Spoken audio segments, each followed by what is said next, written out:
පුතා TikTok තහනම් හොඳින් මතක තියාගන්න ඕනේ ඒක. හොඳින් මතක තියාගන්න ඕන.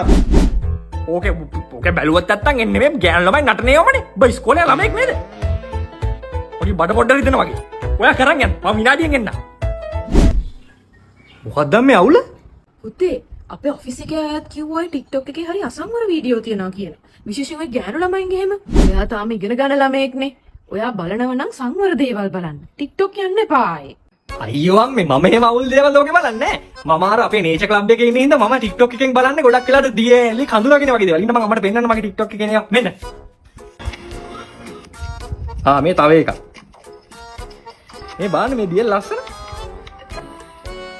හිනම් කමක් නැහැ. මං හිතුවේ මේ ඕකේ තියෙන ගෑනු ළමයි බාගට ඇඳන්නට නේවා කියලා.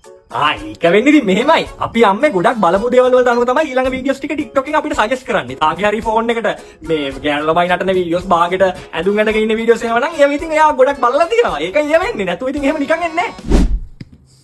මොකද්ද මං කිව්වේ? TikTok තහනම් හොඳින් මතක තියාගන්න ඕන එක. ඉස්කෝලේ ළමයෙක්ද තාම? ඕකේ එන්නෙම මේ බලන්න TikTok එකේ එනේවා. මෙන්න.